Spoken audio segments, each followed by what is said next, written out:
vous raconter une drôle d'histoire, celle d'Angèle la Boule et de Germain le chien. De drôles d'animaux pour une histoire pas si drôle que ça. Tout commence un beau jour du mois d'août 1914. Voilà ce qu'on peut lire sur la porte de la mairie du bourg de Mouflon-sur-Villette, dans le beau pays de Bleu-Rougy.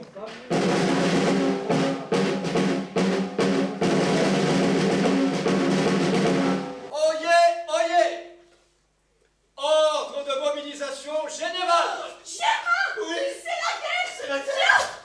En route vers l'aventure. On va pouvoir enfin quitter la ferme! Par décret du président de la République, la mobilisation des armées de terre et de mer est ordonnée, ainsi que la réquisition des animaux. Le premier jour de la mobilisation est le 24 août 1914. Sont visés par le présent ordre tous les hommes. Et je dis bien les hommes et seulement les hommes. Tu m'écriras, tu me raconteras exactement tout ce qui t'arrive. Et prends ça. Tu penseras à moi.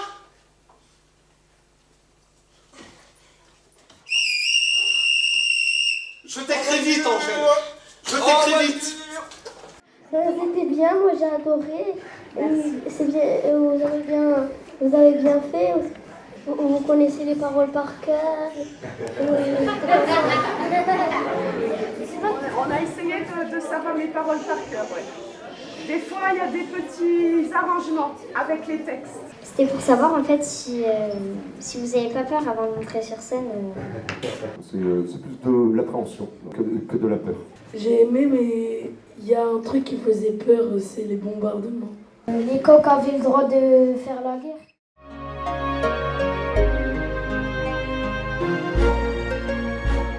Il est omniprésent dans la guerre, c'est le symbole de la France.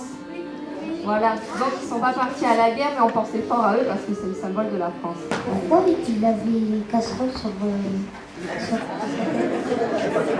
C'est un chien, donc il ne sait pas trop ce qu'il faut mettre sur la tête, donc il a une passoire. 16 octobre 1914. Je ne suis pas le seul canin ici. Préparons nos missions avec sérieux et enthousiasme. Selon nos points forts, les hommes nous affectent au poste que nous occuperons sur le front.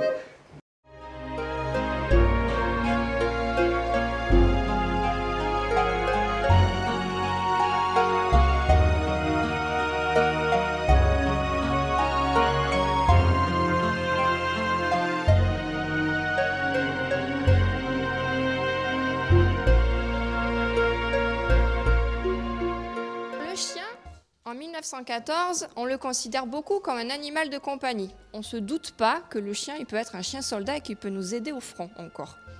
Seulement en Allemagne, on dresse déjà des chiens soldats depuis plusieurs années.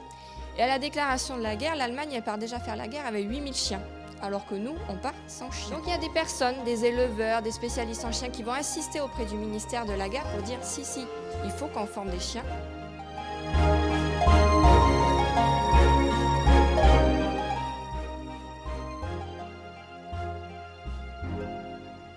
Et voilà, le chien sentinelle qui est dressé à l'attaque lui aussi. Et on lui apprend à évoluer donc, sur des terrains qui sont escarpés. Puis on apprend le chien à ne pas avoir peur des coups de feu. Voilà, ça c'est le dernier chenil où les chiens sont préparés, où on choisit leur spécialité avant qu'ils partent au front. Celui qu'on a vu sur l'image, vous voyez le masque à gaz? C'est un peu les mascottes ceux-là, c'est ceux qui font rire. Hein.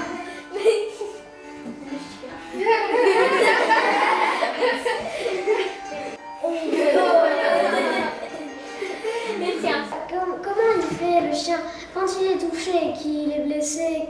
Comment il réagit? Il pleure ou il crie? Alors, Il fait quoi? le chien, c'est un animal qui est très très résistant. Surtout on apprend aux soldats de ne pas le laisser sur le front, même si le chien a l'air mourant. Pourquoi? Parce que le chien, c'est un animal qui a une grande capacité, une grande résistance physique. Donc on demande aux soldats de récupérer son chien et de le porter le plus vite possible dans l'hôpital vétérinaire qu'on trouve sur l'arrière.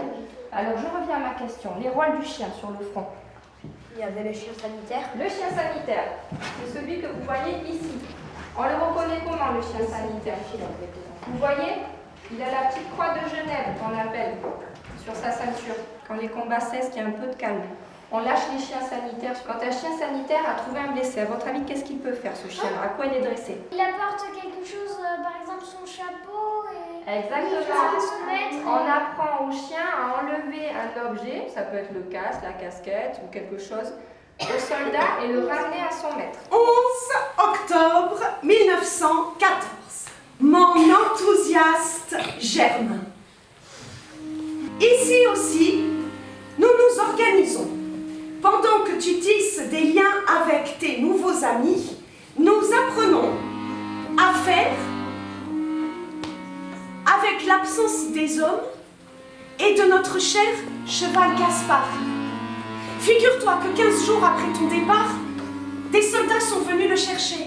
Tous les ans, avant la guerre, on recensait déjà les chevaux dans toutes les communes. Donc en août 1914, on réquisitionne dans toute la France les chevaux et sur 4 ans, sur les 4 ans de guerre, on va en réquisitionner 1 900 000. Seulement, qu'est-ce qui se passe quand les chevaux arrivent sur le front, là-bas? La guerre en 1914, elle se modifie un petit peu. C'est-à-dire qu'en face, les Allemands, ils sont déjà bien équipés. Ils ont des canons, ils ont des mitraillettes, des tanks, des chars, et nous, on a encore nos chevaux. Donc les chevaux, face à cette puissance de feu, ils servent à rien, hein. Ils sont vite tués dans les combats. Donc du coup, on va avoir une autre utilisation du cheval. On va le sortir du front et on va l'amener à l'arrière. Il va beaucoup travailler avec l'artillerie. Ils sont humides avec les pluies et donc les chevaux s'enlisent beaucoup dans la boue. Et les soldats souvent n'arrivaient pas à les sortir des tranchées. 19 mai 1915. Mon Germain, aujourd'hui nous avons été très occupés à la ferme. 2 visites importantes. La première, c'était le fils des Bernard, les voisins. Il est arrivé ce matin. Et la deuxième, c'était ton ami, Auguste le pigeon. Le fils des Bernard rentre juste du front. Le pauvre, il est salement amoché. Je comprends pourquoi on les appelle les gueules cassées. Je me suis assise sur le mur, en face de la cuisine, pour écouter ce qu'il avait à raconter. Il a parlé du front, des batailles, de la fatigue, enfin tout ce que tu m'avais déjà raconté. Et puis, il a parlé des rats, de la vermine et des puces. Germain, tu ne m'avais pas parlé de ces profiteurs de guerre. J'espère qu'ils ne t'agacent pas trop. Les messieurs, les soldats, ils ont essayé de se protéger quand ils voulaient essayer de dormir. Ils se sont créés des lits protégés. Parce que le rat, il va partout tout le temps. Et quand le soldat il dort, eux, ils ont toujours besoin de manger, les rats. Et ils mangent n'importe quoi. Ils vont manger du cuir, ils vont manger du tissu, ils mangent même de la viande. Les rats, donc, ils en ont tué beaucoup dans les tranchées. Il y avait des commandants dans certaines tranchées qui avaient dit « Vous me tuez 20 rats et vous aurez une prime de 5 sous ». Alors 5 sous, je ne sais pas ce que ça vaut aujourd'hui en euros. Les soldats, quand ils n'avaient pas la guerre à faire, et bien aussitôt, ils tuaient les rats. Ça servait aussi parce que quand il y avait gaz moutarde, et ça les prévenait, donc ils mettaient leur masque. Pendant la Première Guerre mondiale, ils ont fait aussi des expériences. Et ça, c'est le premier appareil photo que l'on a pu poser sur un pigeon. Ça se passe à Jonchery-sur-Vesle, c'est dans la Marne. Et là, les hommes sélectionnent 2 pigeons qu'ils mettent dans une cage et qu'ils recouvrent d'un tissu pour que les pigeons ne voient pas le trajet. Sinon, ça va les perdre. Donc là, il y a une tranchée. L'homme est arrivé sur le poste de commandement. Et là, un soldat va arriver.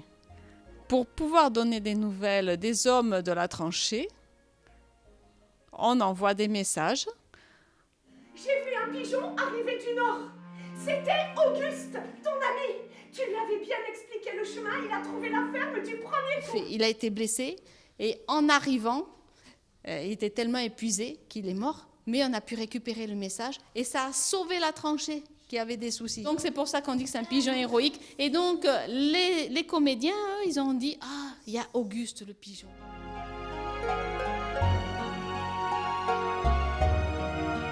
Ce projet en partenariat avec la ville de Senon était très enrichissant et pour les enfants et puis également pour nous en tant qu'enseignants, puisque ça a permis d'aborder la guerre sous un autre angle, de découvrir aussi le service des archives municipales de la ville.